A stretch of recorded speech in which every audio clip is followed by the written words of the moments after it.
Saturday, 9 p.m., University of Mount Olive. We have the NCISAA 2A state championship. The Burlington school takes on Trinity Academy. They've been two of the best teams all year in 2A. It looks forward to a really big-time matchup. A lot of talent on the floor. Both teams are loaded. They play really well together. The Burlington school comes into the game 29-7. They're the defending 2A state champions. This is their third state title appearance in a row. They're playing really good basketball right now. Trinity Academy of Raleigh, 26-3, led by Noah Ross. Coach Brian Burrell's done an unbelievable job there. They've won 13 straight games and a notable win at Greensboro Day just a month ago. Both teams playing really good basketball right now.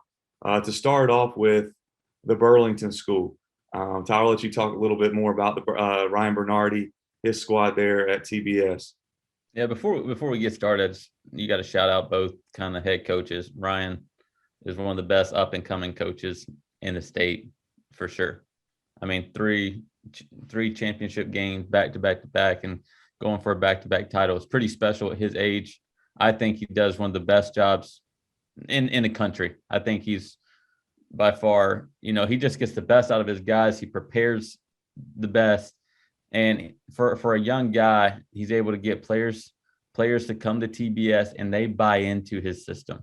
Yeah. And then Brian Burrell actually had a chance when I was playing at NC State, had a chance when he was doing a lot of training, worked out with him a few times. And he does a great job on the training side.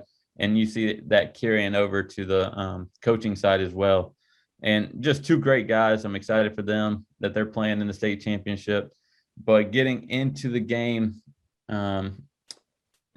TBS, I mean, they're from top to bottom, probably the most talented team in the state. They have players that, get the job done at every level. Their guard play is really, really good. Starting off with Kobe George, one of the best guards in the 2024 class, best on-ball defender in the state. And I'll go out there, say it on video. He defends. He can defend multiple positions. He's strong. He's physical, and he just causes chaos for the offense. Zion Walker, another 2024 guard. He's getting better and better every time I watch him play. Playing with tons of confidence. Strong, physical guard. Uses his body extremely well. And then you have Shane Peterson as well that starts for them. Knockdown shooter, hits big-time shots, wins every 50-50 ball, stud. And then you bring a guy off the bench like Kenai Briggs. And I'll say this, like Kenai Briggs, every time I watch TBS play, I'm like, wow, like this kid's really freaking good. And the Charleston Southern commit, I mean, he has bought into his role. He would start on any other high school team in the state. And there's no question about that. And there's probably a time where he can start on TBS, if I'm being honest. But, he's bought into his role. He brings so much energy off the bench, and he brings another dynamic into the game that I just love. And he's a paint touch guard, and he has a high basketball IQ to me.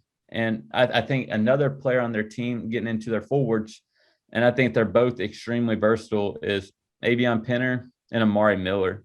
Amari Miller comes off the bench, and he has 2 Division I offers right now. But Avion Penner is just so versatile, Swiss Army knife. He defends. He's able to grab rebounds, catch lobs. He pushes it on the break, and I love their dynamic at that position, at the forward position, because they can obviously do so many things on the court. And then they have a player in Mike Nwoko not a lot of teams have in the country. A 6'9", 6'10" big guy who wants to play inside. He's a big guy. He's a beast. And like I said, like he wants to play inside. And I think that's what makes Mike so special is how strong he is, how physical, but he knows his role and he knows what he does best on the basketball court. He rebounds. He goes to the dunker spot. He catches lobs. And that's what makes him really good. Now, and then you also have guys came off the bench. I was at their semifinal win. Kendrell Brooks, the lefty. Yeah, he played well in the knock down shots. Too. He's long. He was just doing a really good job defensively. He was super active, getting in passing lanes for steals, blocking shots. and then he's able to create off the bounce, and he's long, and he has a quick first step. He's able to get downhill and finish the rim. You mentioned Amari Miller. He's definitely an X factor for that squad. You have Avion at that forward position. He's really versatile. He's like long, he's athletic, and Avion does a lot of different things. But then you bring Amari in, and it kind of gives them a different dynamic in a way, because Amari's really strong. He's physical. He's able to kind of bully some guys in the paint, right? But then Amari's also able to step out there, and he's just like Avion. He can catch it off the rebound and push it, and he finds guys in transition. He's actually a really good passer. But he can really shoot it from three, like especially in pick and pop situations. He can knock down shots. So they're versatile in their own way, but they also bring something a little bit different to the table that you have to kind of game plan for.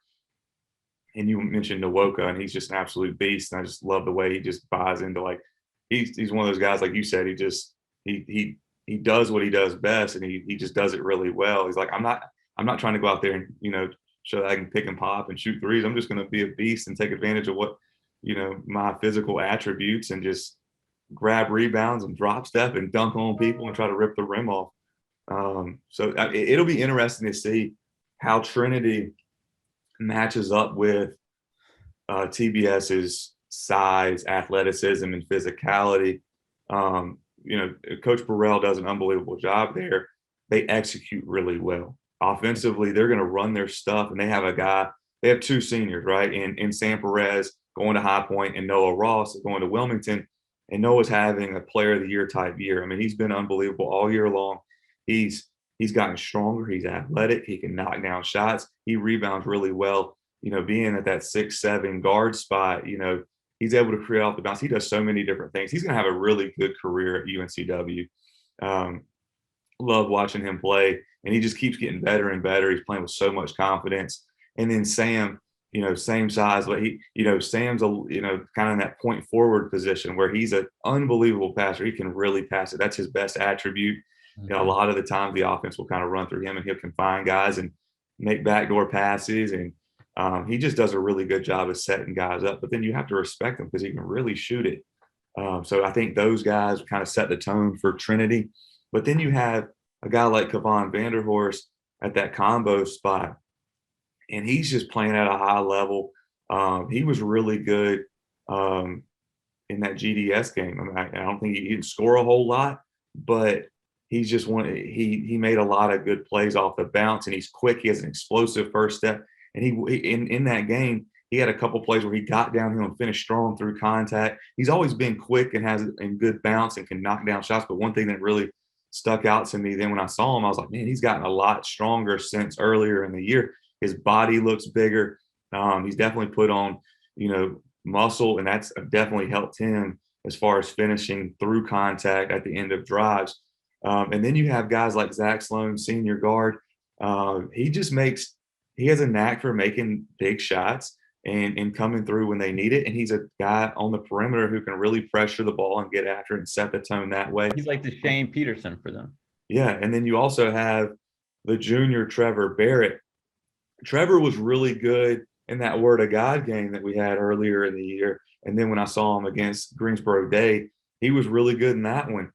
Trevor, he has a really good shot. He's a smart player. He kind of takes advantage of what the defense gives him. And then he's also a guy that defensively he'll get after it, right? He knows positioning. He knows how to cut people off and take charges. In that Greensboro Day game, he drew two really big charges in the second half, had a couple steals that led to transition baskets for them. So I think they have a really good nucleus right there. They really execute, and I think they're kind of on a mission, right? Last year they lost in the quarterfinals. And you graduate a guy like Tyler Gill, who's now at Towson, and then Jaquan Moore transferred out. So you kind of lose two starters, but these other guys like Kevon, Zach Sloan, Trevor Barrett, they've really stepped up this year and take advantage of that open opportunity that they have. And obviously, you can't forget about Sam and Noah. They've been spectacular all year, and they've just taken their game to a whole nother level. It'll be a really great matchup. Obviously, it's kind of both teams execute really well. It'll be interesting to see how Trinity matches that size, physicality, athleticism that TBS has. Can, guys like Noah and Sam really carry the load, but then also other guys at Trinity step up and make big time shots when they need it? And how will they handle the pressure that TBS has, especially on the defense end, because Ryan's team always plays with so much energy and they guard really hard. So it'll be a good one. And I think, like you said, these have been two of the best teams in 2A all season long. Yeah. So it's no surprise that these two teams are here. And you kind of hit on it earlier, like these two teams are here for a reason. We went to TBS together and watched their practice in the preseason, and just you saw how together they were, how well ran their practice was, and how hard they played. And then I went to Trinity of Raleigh, and it was like a 6 a.m. workout. And you talk about them running their offense. They're in there running their offense at 6 a.m., getting up shots. They competed. Both teams did a tremendous job preparing before the moment's even happening. It started all in the preseason, and all the little things lead up to the big things, and that's what these teams done so well. They do the little things, and now they're playing for the biggest moment in high school basketball. Yeah, I think you mentioned it. You said it, like all the work you do when no one's really watching. I remember working for Coach Odom at UMBC, and he also coached me at Charlotte. He always had a saying, and we had it up in our locker room: the work you do in the dark will reveal itself in the light. So those guys, obviously, they put in a lot of work early in the season, late at night, early mornings, when no one's watching. That's definitely paid off, and they're at the moment they're at right now, and one of these two teams is going to take advantage of this moment and win state championship. For sure. It's going to be a fun matchup. It's a late game, 9 p.m., not as late as a tip as 10 p.m. when TBS played at our event at Forsyth, but 9 p.m. event. 9 p.m. game. We're excited. It's going to be really fun. It's really, really two great teams. It's going to be a great matchup. So It's going to be fun.